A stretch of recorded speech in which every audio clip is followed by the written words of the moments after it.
1 बज रहे थे। सड़कें बिल्कुल सुनसान थी। बीच बीच में कुत्तों के भौंकने की आवाज आती। हालांकि एक आध टैक्सी भी उस रास्ते से पूरी स्पीड में गुजरती तो भी खामोशी भंग होती। उसके बाद फिर से गहरा सन्नाटा छा जाता।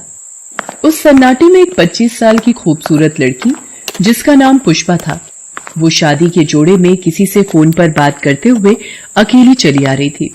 उसके हाथों में एक बड़ा सा ट्रॉली बैग था जिसे वो खींच भी रही थी। कहाँ हो आप? और कितनी देर लगेगी आपको? दूसरी ओर से आवाज आई। थोड़ी देर में आ रहा हूं। कुछ देर बाद एक टैक्सी वहां आकर रुकी। पुष्पा टैक्सी में बैठ गई। टैक्सी ड्राइवर दुल्हन के लिबास में इतनी सुंदर लड़की को देखकर बार बार उसे ललचाई नजरों से घूर कर देख रहा था। पुष्पा ने पहले उसकी ओर ध्यान नहीं दिया, लेकिन जब वो लगातार उसे घूरने लगा तो ओए, इस तरह क्या घूर कर देख रहा है? पहले कभी कोई सुंदर लड़की नहीं देखी क्या? जी वो आगे देखकर गाड़ी चला, नहीं तो एक फोन करूंगी, गाड़ी समेत थाने में होगा। पुष्पा की बात का ड्राइवर पर तुरंत असर पड़ा। उसने उसकी तरफ घूरना बंद कर दिया और गाड़ी चलाने लगा।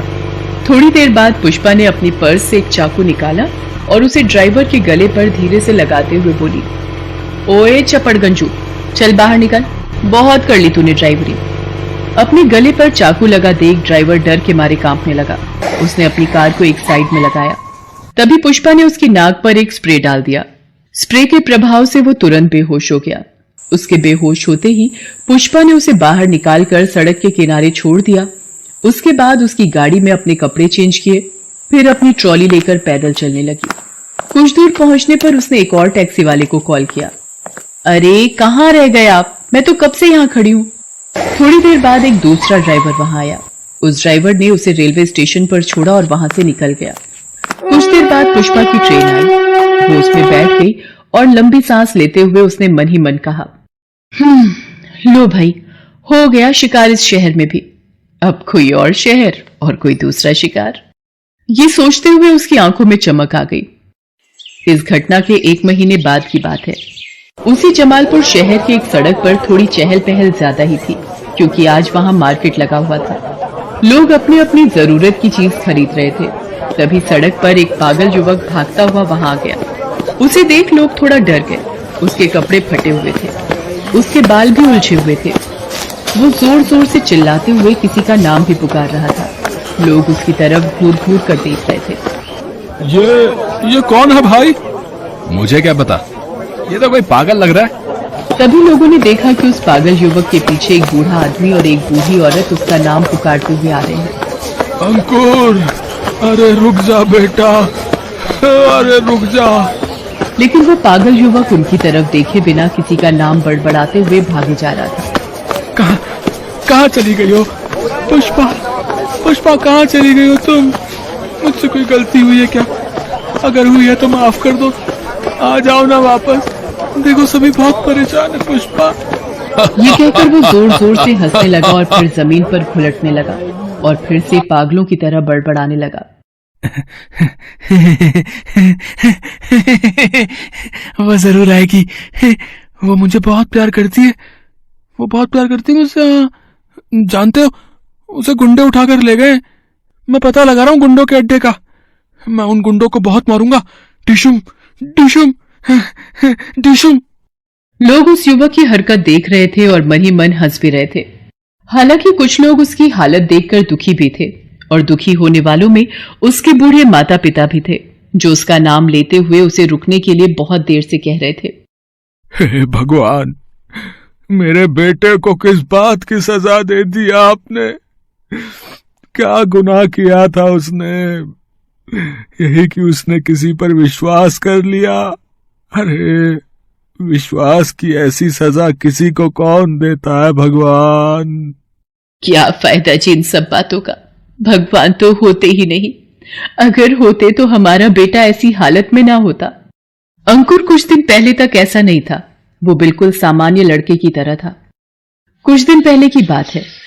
अंकुर के पिता निरंजन चौरसिया और उसकी मां सुशीला अपने 40 साल के इकलौते बेटे अंकुर के विवाह को लेकर बहुत परेशान थे। एक तो अंकुर दिखने में कोई खास नहीं था, दूसरा उसकी उम्र भी बहुत हो गई थी, इसलिए कोई भी ढंग का रिश्ता उसके लिए नहीं आ रहा था। हालांकि अंकुर अच्छी नौकरी करता था, उसकी तनख्वाह भी अच्छी थी। अरे तुम बेकार में टेंशन लेती हो, अंकुर की भी शादी होगी।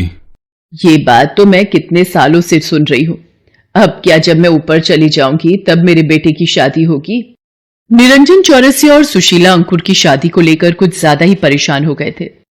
अब तो बिरादरी में भी अंकुर के लिए लोग बातें बनाने लगे थे। हालांकि उन्होंने मैट्रिमोनियल साइट और अखबार में भी अंकुर की शादी को लेकर इश्तेहार दे रखा था, लेकिन वहां से भी कोई सकारात्मक खबर नहीं आ रही थी। एक दिन की बात है, अंकुर अपने ऑफिस में था, तभी उसके फोन की घंटी बजी। उसने कॉल उठाया तो दूसरी ओर से पुष्पा की आवाज आई। उसकी आवाज इतनी मीठी थी कि अंकुर उसकी आवाज में खो गया।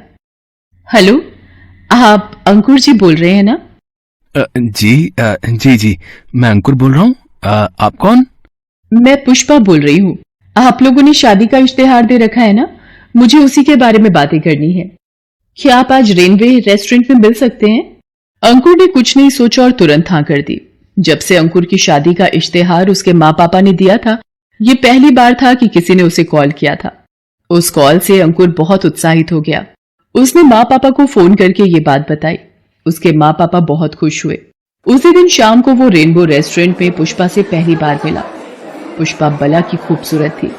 अंकुर उसकी खूबसूरती में खो गया। आप बहुत खूबसूरत हैं पुष्पा जी। शुक्रिया अंकुर। बातों बातों में पुष्पा ने अंकुर को बताया कि उसके माता पिता की मृत्यु कुछ दिनों पहले हो गई है। उसके आगे पीछे कोई नहीं है, इसलिए अपनी शादी की बात वो खुद करने आई है। जब अंकुर को पता लगा कि पुष्पा का कोई नहीं है तो उसके प्रति उसका दिल दया से भर गया। अरे आप बिल्कुल चिंता मत करिए पुष्पा जी। अगर आपकी मुझसे शादी हो जाती है तो मेरे माता पिता तो आपके माता पिता ही होंगे ना। आपको किसी बात की कोई कमी नहीं होने दूंगा। पुष्पा ने शादी के लिए हाँ कर दी। इस बीच दोनों हर दिन मिलने भी लगे। हर एक मुलाकात के बाद अंकुर पुष्पा का और भी दीवाना हो जाता। उसने अपने माता पिता को भी पुष्पा से मिलवाया। उन्हें भी पुष्पा बहुत पसंद आई। 1 महीने बाद उन दोनों ने शादी कर ली। शादी की पहली रात की बात है। अंकुर पुष्पा के रूप में इतनी सुंदर पत्नी पाकर बहुत खुश था। उसने उसका घूंघट उठाते हुए कहा, मुझे तो विश्वास ही नहीं हो रहा है कि आपके जैसी लड़की मेरी पत्नी बन गई है। आज मैं बहुत खुश हूँ पुष्पा जी। अरे अब तो पुष्पा जी बोलना छोड़ो अंकुर, अब तो मैं तुम्हारी बीवी हूँ। अंकुर पुष्पा के साथ भविष्य के सपने देख रहा था, लेकिन पुष्पा तो किसी और फिराक में थी। उसने सबसे पहले अपने सास ससुर को नशे वाला लड्डू खिलाया और उसके बाद दूध के गिलास में नशे की गोलियां मिलाई और उसे अंकुर को पीने के लिए दे दिया। उसे पीते ही अंकुर बेहोश हो गया। उसके बाद पुष्पा ने सारे गहने, जेवर और पैसे समेटे और वहां से भाग गई। अगली सुबह जब सभी को होश आया तो पूरे घर में हड़कंप मच गया। माँ, पापा, पुष्पा कहाँ है? कहाँ गई वो? जब अंकुर के पापा और माँ ने बताया कि पुष्पा तो गायब है ही, घर के सारे जेवर, गहने और नकदी भी गायब हैं। उन्हें पुष्पा पर शक हुआ, लेकिन अंकुर को पुष्पा पर पूरा विश्वास था। नहीं माँ, पुष्पा ऐसा नहीं कर सकती। जरूर कुछ और ही बात है। मेरी पुष्पा को गुंडे उठा कर ले गए हैं। पुष्पा कहाँ चली गई हो? पुष्पा कहाँ चली गई हो तुम? अंकुर को पुष्पा के जाने का बहुत बड़ा सदमा लगा। वो पागल हो गया। उधर पुष्पा किसी दूसरे शिकार की तलाश में किसी नए शहर में थी। पुष्पा ने इस तरह अलग अलग शहरों में कई लड़कों को लूटा था। पुष्पा के माता पिता जब जीवित थे तो वे उसकी शादी करना चाहते थे, लेकिन वो बहुत ही गरीब थे। कोई भी बिना दहेज के पुष्पा से शादी करने के लिए तैयार नहीं होता। पुष्पा की शादी की चिंता में ही दोनों स्वर्ग सिधार गए। उनकी मृत्यु के बाद पुष्पा ने कसम खाई कि ये दुनिया बहुत ही लालची है। ठीक है, इस दुनिया को मैं इसी की भाषा में सबक सिखाऊंगी। पुष्पा ने कई लड़कों को लूटा। बहुत सारे पैसे और जेवर उसके पास जमा हो गए थे। अब उसकी जिंदगी में सारे ऐशो आराम धीरे धीरे आने लगे थे। लेकिन पता नहीं अंकुर को धोखा देकर उसका मन बहुत उदास रहता। पहले उसने कितनों को धोखा दिया, लेकिन उसे कोई पश्चाताप नहीं होता। लेकिन अंकुर जैसे सीधे और सरल लड़के के साथ धोखा करके उसका मन हमेशा बेचैन रहता। ये मुझे क्या हो गया है? मेरे आगे बार बार अंकुर का चेहरा क्यों आता है? क्यों मुझे लगता है कि मैंने उसके साथ गलत किया है? पुष्पा की बेचैनी उसे एक बार फिर जमालपुर शहर ले आई, जबकि उसका उसूल था कि वो किसी शहर में एक बार शिकार बनाकर वापस नहीं लौटेगी। लेकिन जब वो जमालपुर लौटी और छिपकर अंकुर के घर गई तो उसे बहुत बड़ा सदमा लगा, क्योंकि अंकुर तो उसके गम में पागल हो गया था। उसके माँ बाप भी टूट गए थे। वो अंकुर के पास गई भी तो वो उसे पहचान नहीं पाया। उसके बाद वो अंकुर के मम्मी पापा से मिली। उसे देखकर वो दोनों बहुत रोने लगे। आप लोग मत रोइए, मेरी गलती की सजा खुद को मत दीजिए। मैं वादा करती हूं कि आपका बेटा बिल्कुल पहले जैसा हो जाएगा। उसके बाद पुष्पा ने अंकुर का इलाज करवाना शुरू किया। कुछ महीनों बाद वो बिल्कुल ठीक हो गया। पुष्पा ने अपना पास्ट भुला दिया। फिर वो अंकुर की पत्नी बनकर खुशी खुशी रहने लगी।